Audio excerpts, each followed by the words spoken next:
Hey. Heifer Nation. What's going on?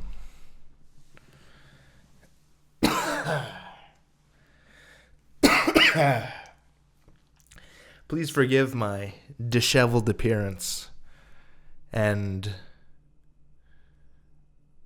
fluoride stare into the camera today, because unfortunately this isn't my fault. I've been very sick for the last couple of weeks. And you know what being sick does? It puts a fork in your plan, doesn't it? Very thick, conductive fork that one places into the outlet and gets electrocuted. Results in a Einstein-like haircut like you see on top of my head. And that's not good. That's not good because it ruins your plans, don't they? Nothing worse than a sick spell to end a few good weeks of good weight loss progress. I was locked in. You know when you step on the scale those first couple of weeks, you just see it melt away, don't you? First couple of weeks on the grind, oh, it's beautiful. You go in there, you're losing almost a pound a day. It's beautiful. You get on a good streak. You know how hard it is to start a good streak. Oh, damn. It's beautiful when you get there, but it's difficult to get a good streak going. Then out of nowhere, you feel a little tickle. Little tickle in the back of your throat. Little tickle that says, hey, I'm here to ruin your day. I'm here to ruin your week. I'm here to ruin your month, actually. Because, as fellow heifers such as myself know, oftentimes when we get sick, it isn't just a little inconvenience.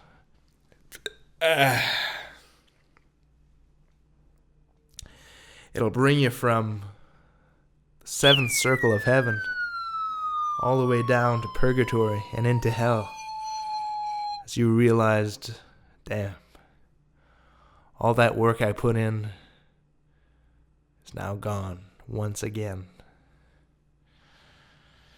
You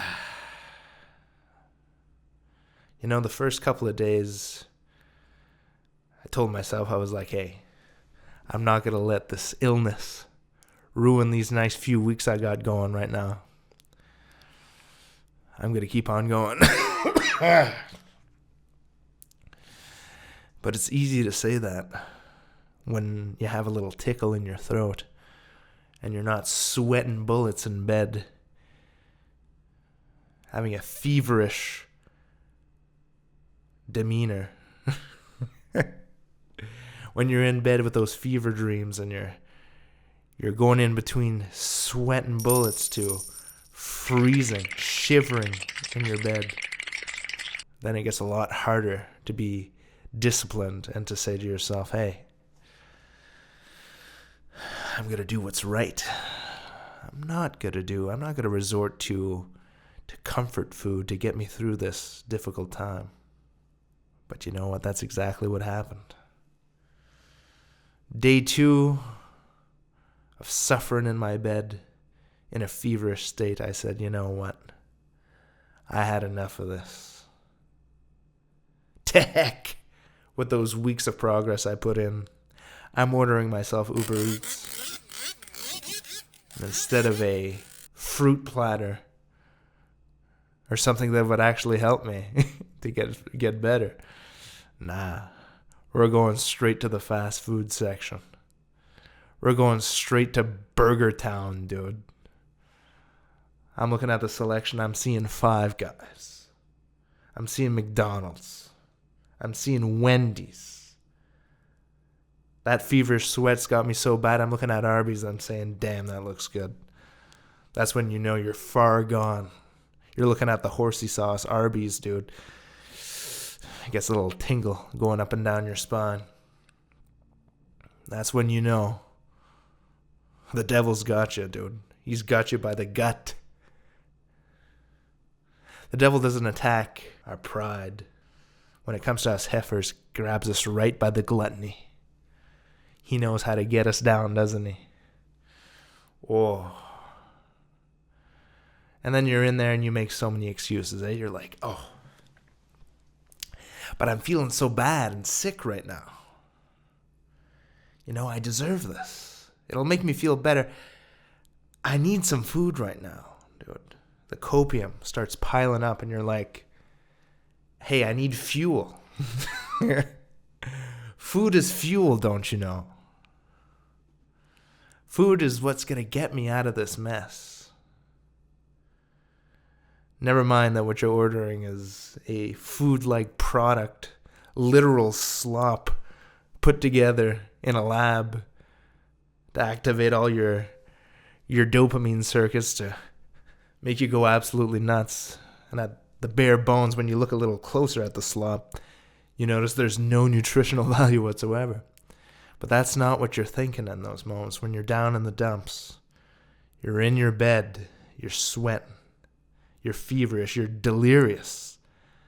You're looking at that Arby's and you're saying, oh, yeah, that's what I want. The more disgusting, the better, actually.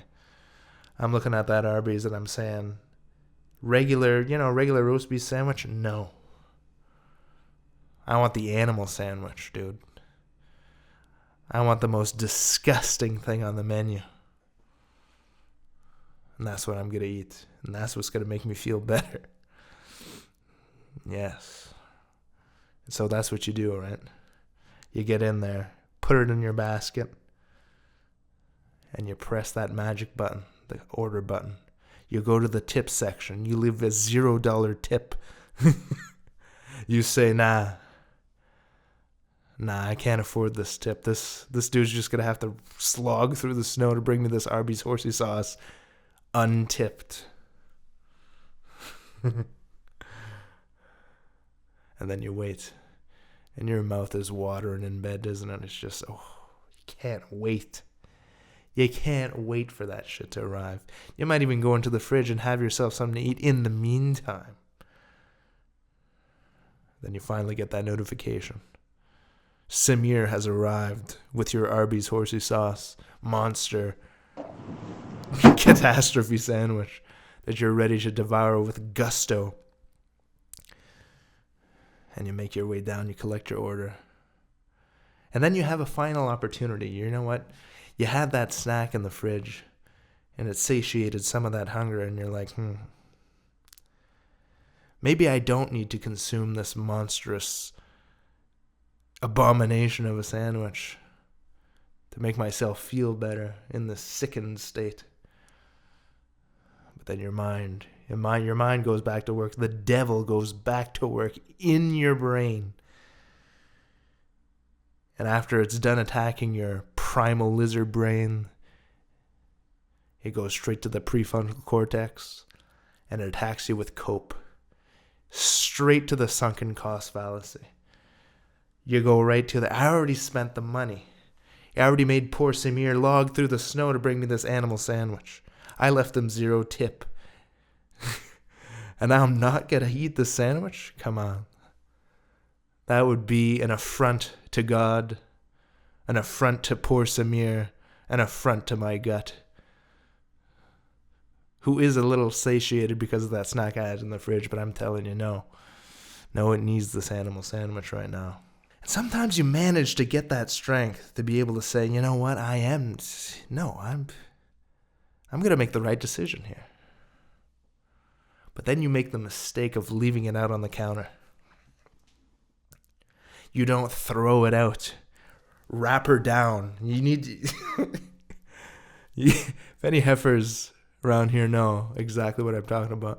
You make the mistake of not opening the sandwich, putting it face down in the garbage, so that a few hours later, when you change your mind of maybe I will have this animal sandwich, then you can't. It's still accessible. And so, as it happened so many times before, you leave that animal sandwich on the counter, and a couple hours later, you're like, nah, I need this in my life right now. So you go back to the counter. You get your sandwich. You devour it with gusto. In the moment, it feels pretty good, but not as good as you were expecting it to be. If you have an honest look at yourself and at your expectations, you thought that animal sandwich was going to be much better than it was. Especially now that you left it out to be cold out on the counter for a few hours in a final desperate attempt to do the right thing. But you know what?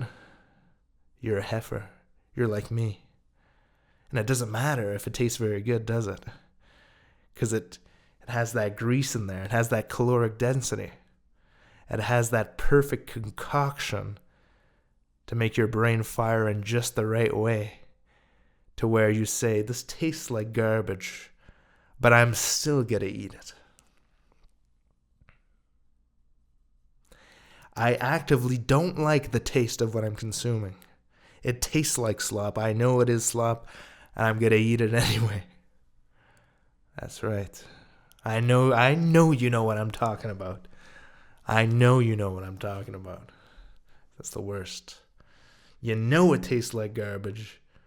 You know it is garbage. You eat it anyway, just because there's something to eat and some calorically dense like that. Just tickles the brain just the right way. Reminds me of a Ruffles chip flavor that I would call puke chips, because I legit think they taste like puke. They don't taste very good at all to me. They're Ruffles sour cream and bacon chips. Every time I have a taste of those chips, I think, geez, this is the exact flavor profile you get when you got a little puke residue in the back of your throat. But you know how many times I cleared and finished a bag of those Ruffles sour cream and bacon puke chips? Countless times. Countless times, I tell you. Because it doesn't matter how much it tastes. Or how good it tastes, rather. That delirium's hitting me again. I'm going to need another Arby's Monster Sandwich. It doesn't matter how it tastes. It's that ritual. It's that ritual. You get in, you get a disgusting slop meal. In this case, sour cream and bacon puke chips. You open the bag. Oh, take a smell. You smell the grease. You smell the salt. You smell those pukish fumes. And it doesn't matter. The ritual's in. You're sitting in your comfy chair. You're sitting in your bed. You have that bag of chips open and you take that first bite. Oh, you're in heaven, aren't you? I know I am. I know any fellow heifer who's a chip enthusiast knows exactly what I'm talking about. You're in heaven right away. And even though, as the grease and salt fades from your palate, that puke taste comes in, it doesn't matter. It's tickling your brain, just like that Arby's Monster Sandwich. And then you go in for another, and another. And now you're in bed chilling, watching your favorite YouTube creator. Because eating any meal without YouTube is akin to solitary confinement for 5 years. And I know nobody under the age of like 85 years old does that anymore. I see boomers now with their iPads out, doom scrolling. Boomers doom scroll more than us, dude. Used to get after us all the time. They're like, hey, you're going to ruin your brain doing all that doom scrolling. And now you can't even sit down and watch a TV show or a sports game or something without them having their iPads out, playing something, and their phones out, doom scrolling Facebook or some shit. They're worse than us. Anyways, side note, tangent. What am I talking about? Oh, yes. Puke chips and their delight. Something about those puke chips. Something about that monster sandwich. It's that ritual. It's that ritual, baby. There's something so special about it. And that got me thinking. How much of our overconsumption, our ceaseless overconsumption of rich foods, how much of it has to do with the actual taste? Not very much of it. I don't think so, anyway. A lot of the times you eat some slop and it's just like, it doesn't even taste very good. But you know you're picking that shit instead of like a fruit salad or something, which objectively tastes better. And it's in the lowest of times, the worst of times, especially when you're suffering of some virus infecting your very being, like I was earlier this week and still recovering from it. It's in those lower moments that we want that ritual so much. It's that cue reward pathway, you know. The same way somebody would grab water when they're thirsty. It's when you're feeling low, you're grabbing for that slop. There's a connection built there. The slop to feeling down connection. And we got to find a way to break that, you know. Because if not, like I just did, and I'm sure all you heifers do on a regular basis, anytime anything gets a little tough, you get a little stressed, you get a little anxious, you get a little bored, any sort of negative emotion springs up, and you get a hankering for slop. You get a hankering for it, and you let that urge sit around for long enough, and it's gonna take you over at some point. And even if you manage to make the right decision 3 times, all it takes is to make the bad decision once, and that slop is down your gullet faster than you can say puke chips. So breaking that cycle. That's a very important aspect. Something we need to figure out how to do as heifers. But you know what? That's what we're here for, aren't we? We're here to figure this kind of stuff out. We're here to talk with one another and figure these problems out. And like a large community, a hive mind of heifers, eventually we figure out how to make the honey. You know. Eventually we figure out how to make that perfect honeycomb, that perfect nest. So those are my thoughts today. That's all I got for you. Until next time, Heifer Nation. Fat folk, we rise up. We make it look difficult, but we get there.